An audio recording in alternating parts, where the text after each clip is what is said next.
Hello there, and welcome to the Cryptocurrency Secrets module. I'm sure many of you are curious of this so-called 21st century money of the future. Congratulations, because you've come to the right place, and I applaud you for taking action by going through this course as the future of cryptocurrency looks bright ahead. This video is broken down to 8 chapters, which explains the important facts as well as the tricks of the trade that you'll need to know about this digital currency. I promise you by the end of this video, you'll know more about cryptocurrency than most people out there. This means you'll be ready to kickstart your very own cryptocurrency portfolio when you've completed this course. For the first chapter, we'll be covering 5 topics. 1. What is cryptocurrency? 2. How do cryptocurrencies work? 3. How are the cryptocurrency's value determined? 4. What is cryptocurrency used for? 5. Why cryptocurrency? What is cryptocurrency? This is one of the most frequently asked questions out there.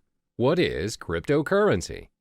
To make it simple, cryptocurrency is a digital version of money where the transactions are done online.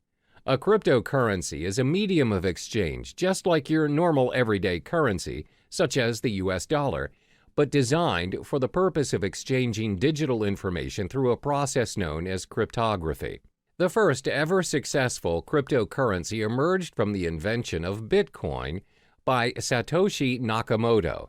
This was then followed by the birth of other types of cryptocurrencies competing against Bitcoin. So, how do cryptocurrencies work?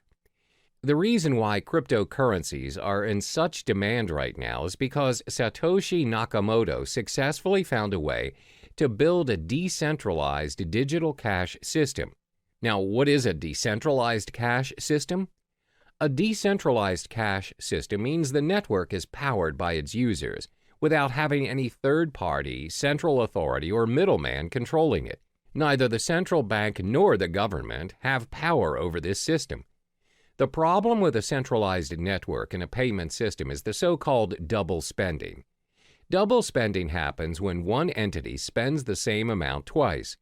For example, when you purchase things online, you have to incur for unnecessary expensive transaction fees. Usually, this is done by a central server that keeps track of your balances. This is most commonly known as the blockchain technology. Cryptocurrency is derived from the word cryptography, which refers to the consensus-keeping process secured by strong cryptography.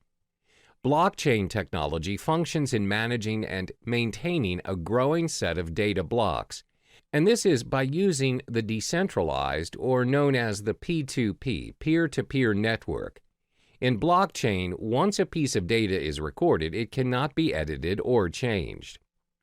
To put it in simpler terms, it enables you to send a gold coin via email.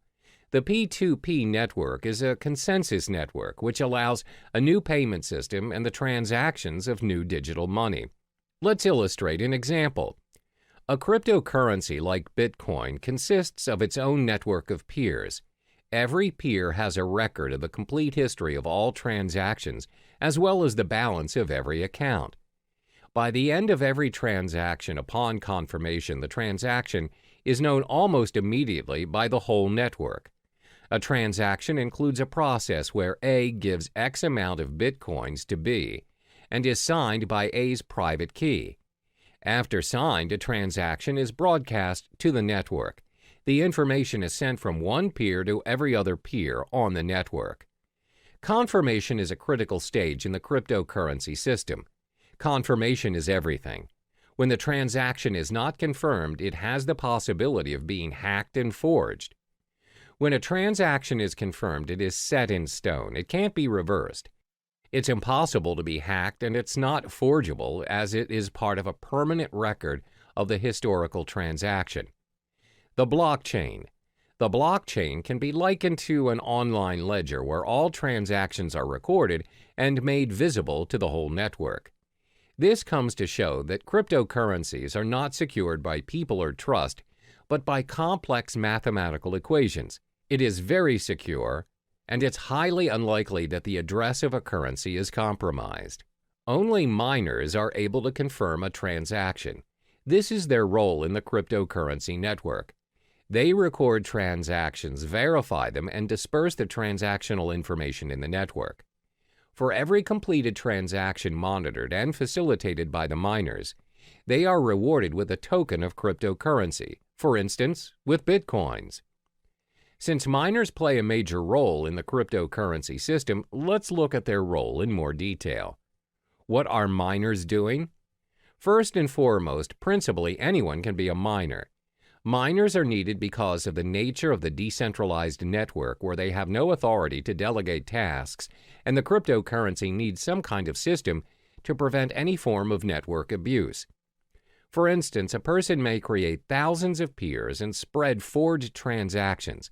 It will disrupt the system immediately. In order for you to be a miner, you would need to solve a cryptologic puzzle, which is a set of very complex mathematical questions set by Satoshi Nakamoto himself. If you successfully solve the puzzle as a miner, you can build a block and add it to the blockchain.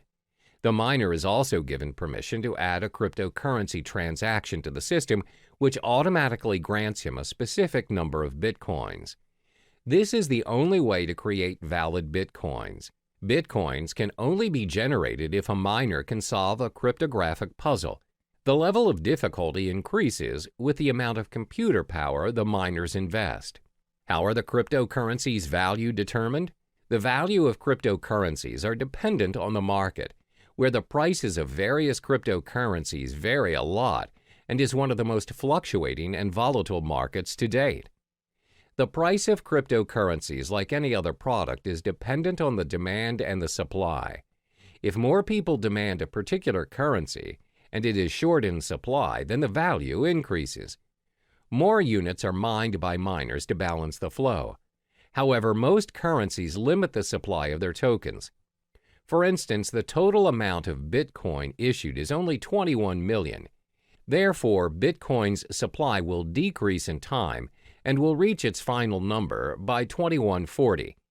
It also explains why Bitcoin's value is higher as compared to other cryptocurrencies.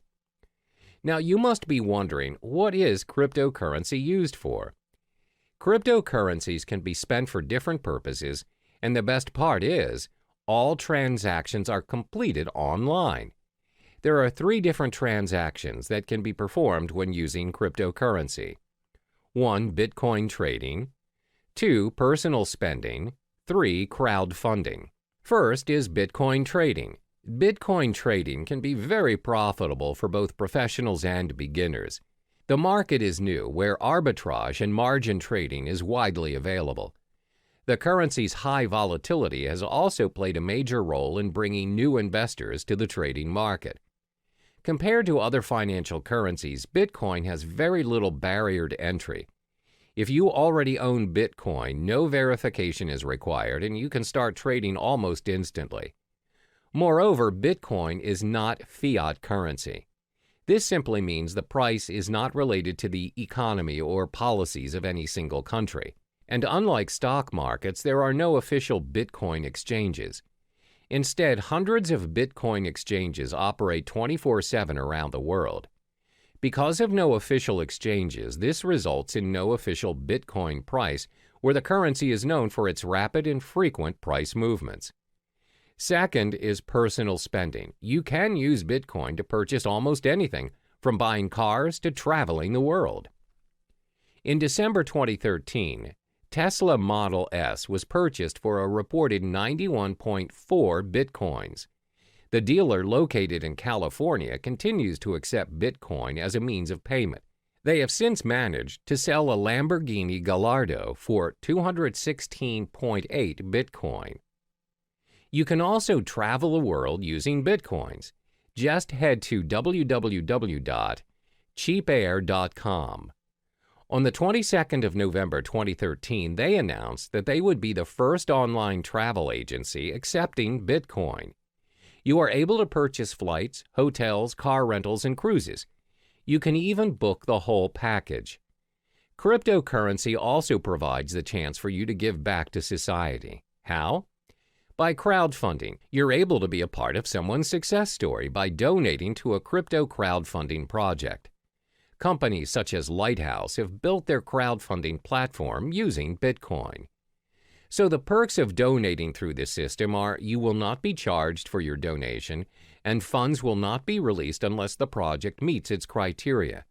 You are also able to withdraw from the campaign before its completion. You have complete control over the donation.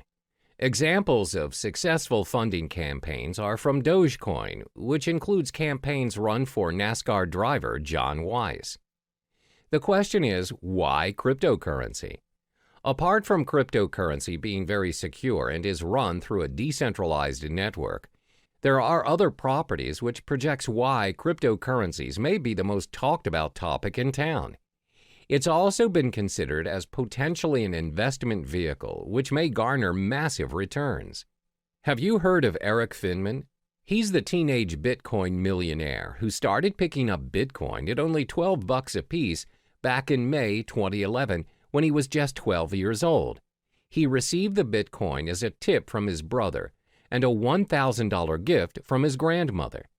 Now, he reportedly owns 403 Bitcoins, which holds a value of roughly $2,600, where it is accumulated to a stash of $1.08 million in change. There are various concrete reasons why you should invest in cryptocurrency. This will be elaborated further in Chapter 6, but let me give you a brief summary on the perks of buying cryptocurrency. First are their transactional properties. The cryptocurrency transaction is fast and global. Transactions are propagated immediately in the network and is confirmed within minutes. Since the transactions are managed by a global network of computers, they do not take into account your physical location. It's possible for you to send your cryptocurrency to someone in your vicinity or even if they are living on the other side of the world. Second are their monetary properties. The currencies are in controlled supply, thus there is a high chance that the value of the currencies appreciate over time. As I mentioned earlier, Bitcoin will somehow reach its final number somewhere in 2140. Third is their revolutionary property. You have more control of what is going on in your account and how the system works and operates. This is due to the decentralized network of peers which keeps a consensus on account balances and the transactions made. Compare this to your physical bank account, which can be changed and controlled by people you don't see and governed by rules you don't even know exist.